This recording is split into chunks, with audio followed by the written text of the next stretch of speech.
Bonjour et bienvenue. Vous écoutez Marqueur, votre podcast 100% PME et marketing durable. Pourquoi ? Parce que le marketing durable, c'est le marqueur de la bonne santé de votre PME.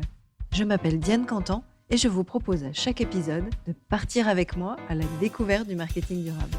10 minutes pour avancer, ensemble, sur un sujet essentiel à la performance de votre entreprise, mettant en avant la relation client et étant au cœur des enjeux de RSE. Parce que gérer des projets marketing avec le cœur nous emmène plus loin dans la formulation d'une offre qui fait sens, aussi bien pour vos clients que pour vos collaborateurs.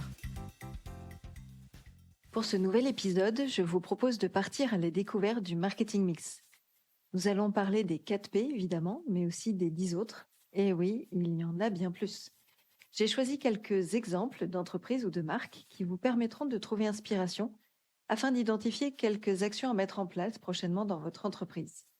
Sachant qu'en moins de 10 minutes, évoquer tous ces sujets est un vrai challenge. Donc cet épisode sera scindé en 2 parties. D'une part, je vais vous parler des 4 premiers P. Et puis dans un second épisode, je vous parlerai des autres P du marketing mix. Et pas de panique, j'aurai aussi l'occasion de revenir sur chacun des points plus en détail, mais dans d'autres épisodes. Avant, j'aimerais aborder avec vous la notion de l'économie circulaire.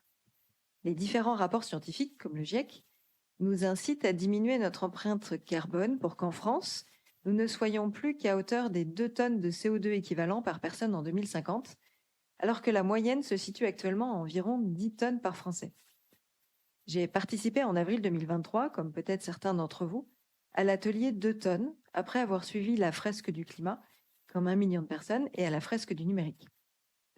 Selon l'ADEME, l'économie circulaire peut se définir comme un système économique d'échange et de production qui, à tous les stades de cycle de vie des produits, biens et services, vise à augmenter l'efficacité de l'utilisation des ressources et à diminuer l'impact sur l'environnement, tout en développant le bien-être des individus.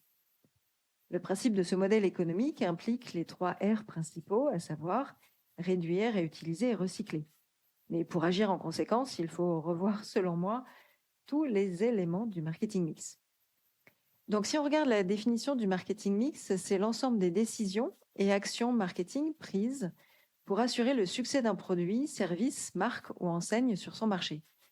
Il est défini en fonction des objectifs fixés par l'entreprise, des cibles et du positionnement voulu par la marque. Ces éléments vont évoluer bien sûr en fonction de la concurrence, mais aussi des attentes des clients. Il y a donc sans cesse pour les équipes marketing une remise en cause du marketing mix et des plans d'action qui en découlent. Alors voyons ensemble en quoi le marketing mix peut-il être désormais durable. Pour cela, j'ai envie de revenir un peu en arrière afin d'expliquer comment j'ai vécu l'évolution du marketing, notamment depuis ces 20 dernières années. Et oui, ça passe vite. Lorsque j'étais en école de commerce, il y a donc plus de 20 ans, je suivis des cours de marketing où on mettait le produit ou service au centre des échanges. C'était l'époque des 4 P du marketing. En anglais, ça donne Product, Price, Place, Promotion. Le produit, le prix, la distribution, la communication. Globalement, c'était proposer le produit au bon endroit, au bon moment et au bon prix. Bon, normalement, tout le monde a déjà entendu parler de ces 4 P, mais savez-vous qu'il y en a beaucoup plus désormais ?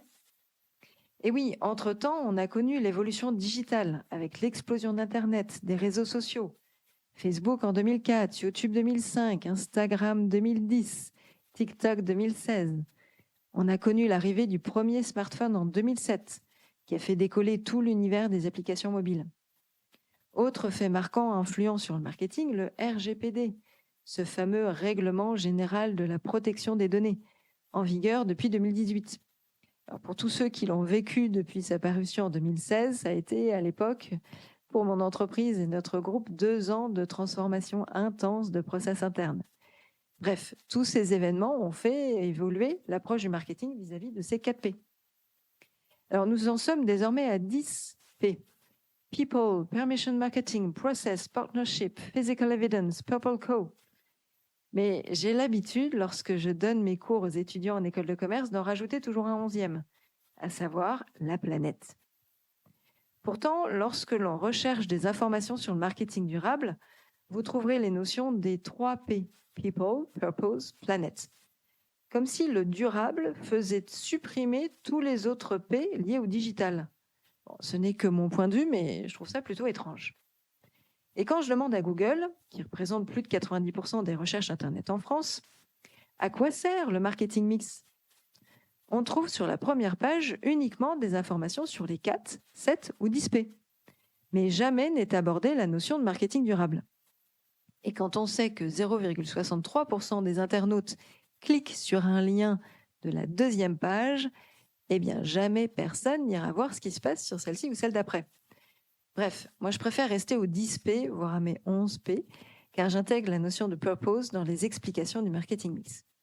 Alors comment ces 10 ou 11 P peuvent-ils avoir un impact sur le marketing durable? Reprenons dans cet épisode les 4 P. Au niveau du produit, on va intégrer des nouvelles notions qui vont permettre de créer de la valeur, aussi bien pour le produit en lui-même qu'une création de valeur externe respectueuse de l'environnement. On va parler d'éco-conception du produit, avec des questionnements sur les matières nécessaires pour sa fabrication, s'orienter vers des matériaux renouvelables plutôt que non renouvelables, mais aussi sur l'analyse plus globale du cycle de vie du produit, l'ACV. Innovation, matières premières, fabrication, transport, usage, fin de vie. Ça vous parle, non? Par exemple, les mobiliers éco-responsables de l'entreprise située en France Happy Up, qui collectent des matières recyclées, qui développent leur propre éco-matière et qui fabriquent du mobilier de bureau éco-responsable. Et puis avec le produit, on se pose donc la question de l'utilité même de ce produit. Pourquoi est-il lancé? Quel va être son apport réel pour la société? Il faut peut-être envisager de nouveaux modèles économiques, système d'abonnement, location, plutôt que d'être propriétaire de, et ainsi diminuer les impacts liés à la fabrication du produit, marché de l'occasion ou de la seconde main. Les sites web pullulent en ce moment et c'est tant mieux. Vinted pour les vêtements, Back Market sur l'informatique, la bourse aux livres, mais les marques s'y mettent aussi. Par exemple, Aigle avec Second Souffle. Alors, deuxième P, le prix. Chaque acteur de la chaîne doit être rémunéré de façon équitable en passant par le producteur, aux extracteurs de matières premières, comme souvent cité pour la fabrication des smartphones en République démocratique du Congo, sans oublier les acteurs qui sont le distributeur et le client. L'idée ici est bien de prendre en charge les coûts écologiques et les impacts sociaux qui en découlent. Mais c'est aussi un prix juste pour le consommateur. Potentiellement aller jusqu'à la transparence complète des prix et des marges de chaque intervenant. On pense au lait en France avec la marque lancée en 2016, c'est qui le patron? Et sa brique d'1 litre qui est devenu le produit le plus vendu en France sur le segment laitier. La valeur du prix peut intégrer l'usage du produit. Le consommateur est-il prêt à acheter son produit plus cher parce qu'il va lui durer plus longtemps? Et au final, cela lui reviendra moins cher sur la durée. Exemple, les lingettes démaquillantes lavables versus les cotons démaquillants. Ici, on est sur un concurrent qui vient éliminer l'utilité de l'autre produit. Un autre exemple sur la mode fast fashion à bas prix, mais qui va rétrécir au lavage rapidement, qui ne sera peut-être pas réutilisable éternellement et qui va finir dans une décharge de vêtements à l'autre bout de la planète. Souhaite-t-on cautionner tout cela? On peut également intégrer les actions incitatives pour agir en faveur de l'économie circulaire. Je peux citer par exemple des bons d'achat, des remises immédiates, des dons à des associations permettant aux clients de mettre en place toutes les déclinaisons du R, comme réduire sa consommation, retourner plus facilement son produit, le récupérer, le recycler, le réutiliser, le reconditionner, le réparer, le remettre à neuf, le rénover. Bref, je pense à l'initiative RE dans les boutiques Orange, par exemple. Attention également au risque de choisir la facilité pour les entreprises avec la seule notion de compensation carbone. Je fais un achat en e-commerce, je suis consciente des impacts environnementaux. La marque me propose de payer un supplément pour compenser cette empreinte carbone. Et les consommateurs se demanderont de plus en plus comment la marque, elle, se mobilise, réagit et quelles actions positives vis-à-vis de la planète elle compte mettre en place. Alors passons au troisième P sur la distribution.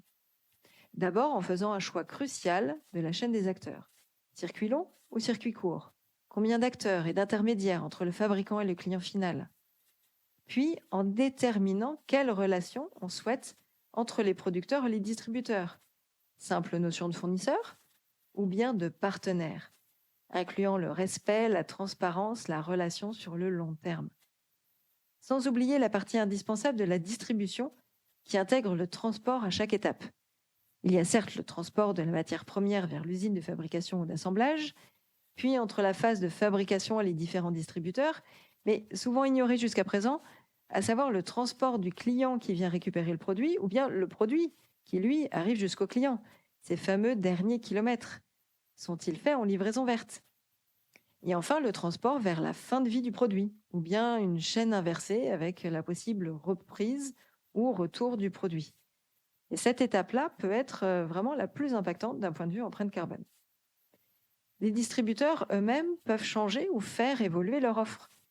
Décider de supprimer des catégories de produits qui ne seront pas en accord avec leur nouveau positionnement. Exemple, l'enseigne Botanique avait supprimé en 2008 tous les produits incluant des pesticides et les engrais chimiques. Mais on peut aussi penser au rajout de vrac dans l'assortiment, des produits d'occasion, des zones pour réparer les produits, etc. Les exemples sont nombreux là dans la distribution. Les choses bougent enfin. Le consommateur, depuis longtemps, est devenu un consomme-acteur. Alors, dernier P de la promotion avec la communication, inciter les marques à communiquer de façon responsable, à savoir en étant sincères, honnêtes et transparentes, avec des preuves dans les messages transmis, des preuves tangibles et compréhensibles du consommateur. Cela permettra surtout d'éviter le greenwashing. La première communication passe par les informations transmises sur le packaging du produit, bien avant la publicité ou les outils utilisés en inbound marketing. Et j'aime bien rajouter également de communiquer avec de l'humour, avec la bonne humeur et avec le cœur. Rien de tel que d'utiliser les émotions à bon escient. C'est être aussi sensible sur les médias et les supports utilisés, mais aussi les goodies, les éléments de PLV, etc. C'est aussi impliquer tous les services et départements de l'entreprise dans cette communication plus transparente et que tous aient le même discours. C'est la notion sociale et sociétale de la communication. Sans oublier de travailler sur la raison d'être de l'entreprise. Vous venez de l'entendre, les équipes marketing doivent absolument intégrer le fait de consommer moins mais mieux et ont un devoir de pédagogie vis-à-vis de leurs clients B2B et B2C pour les sensibiliser et les informer sur les bonnes pratiques de développement durable et de RSE. Les marketeurs et leurs entreprises doivent ainsi réussir cet enjeu si on veut inverser la tendance des dérèglements climatiques. Voilà, nous avons vu rapidement ce qu'on peut complètement aborder et qu'il faut même, les 4 premiers éléments du marketing mix d'un point de vue durable. J'espère que vous aurez appris des choses aujourd'hui en écoutant cet épisode et rendez-vous à la deuxième partie pour découvrir les 6-7 autres P manquants du marketing mix. Merci de m'avoir écouté sur ce podcast marqueur. Si vous avez des souhaits ou sujets à aborder, n'hésitez pas à l'indiquer en commentaire ou en message sur LinkedIn. À bientôt pour un prochain épisode.